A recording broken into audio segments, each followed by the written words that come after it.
આ તરફ ભરૂચમાં ડિજિટલ રોકાણ કૌભાંડમાં ઈડીએ કાર્યવાહી કરી છે। ક્યુફોન એપ કૌભાંડ મામલે 2 આરોપીઓની ધરપકડ કરાઈ છે। સુધીર કોટડિયા અને ઉમંગ કોટડિયાની ધરપકડ થઈ છે। 2,51,00,000 રૂપિયાની રોકડ કબજે કરાઈ છે। મહત્વપૂર્ણ દસ્તાવેજ, ડિજિટલ ડિવાઇસ, નાણાકીય રેકોર્ડ જપ્ત કરાયા છે। આરોપીઓની 20 માર્ચ સુધીની ઈડીને કસ્ટડી સોંપાઈ છે। ડિજિટલ રોકાણના નામે ઠગબાજોએ રોકાણકારોને છેતર્યા હતા। આરોપીઓએ ગુજરાત અને મહારાષ્ટ્રના રોકાણકારોને છેતર્યા છે। રોકાણકારોએ 2 થી 10% રિટર્નના નામે લોકોને છેતર્યા, જે અંગેની તપાસમાં લગભગ 183 કરોડની ગેરકાયદેસર આવક સામે આવી હતી, જે બાદ આરોપીઓ દુબઈ ભાગી ગયા હતા અને નેપાળના માર્ગે પરત આવ્યા હતા। આ વિષય પર વધુ માહિતી આપી રહ્યા છે સંવાદદાતા સચિન પાટીલ। સચિન, આ કિસ્સો આટલો મોટો છે એટલા માટે કારણ કે એપ્લિકેશન થ્રુ કૌભાંડની વાત છે અને 2,51,00,000ની રોકડ પણ કબજે કરાઈ છે। આપ જણાવો કે આખા મામલે તપાસ કઈ દિશામાં આપ જોઈ રહ્યા છો?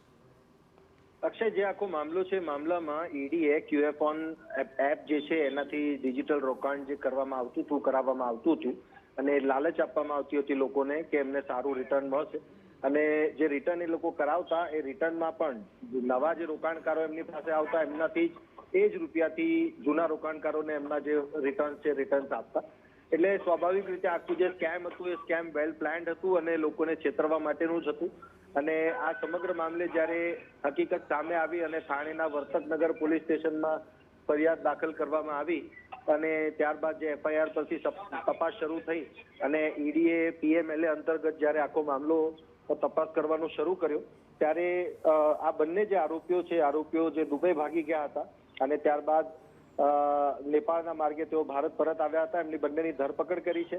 કોર્ટમાં એમને રજૂ પણ કરવામાં આવ્યા અને જે ડિજિટલ પોન્જી સ્કીમના નામે લોકોને છેતરવામાં આવ્યા હતા એની તપાસ દરમિયાન એમને ઘણા વાંધાજનક દસ્તાવેજો પણ મળ્યા છે, ડિજિટલ રેકોર્ડ્સ મળી આવ્યા છે, ડિજિટલ એવિડન્સીસ મળી આવ્યા છે અને આખો જે મામલો છે એ મામલામાં લગભગ 183 કરોડની ગેરકાયદેસર આવક અને જે બીજી રોકડ રકમ છે એ રોકડ રકમ પીએમએલએ અંતર્ગત જપ્ત કરવામાં આવી છે અને આગળની તપાસ શરૂ કરવામાં આવી છે કે આમની સાથે બીજા કોણ લોકો સંડોવાયેલા હતા અને આ જે આખી સ્કેમ ચલાવવામાં આવી રહ્યું હતું ત્યારે એના રોકાણ બીજે ક્યાં કરવા અને જે પૈસા છે પૈસા કઈ જગ્યાએ રોકવામાં આવ્યા છે, પર્સનલ યુઝ માટે યુઝ કરવામાં આવ્યા છે એ શું છે, એ સમગ્ર હકીકત જે છે એ હકીકતની આગળના દિવસોમાં પણ તપાસ થશે।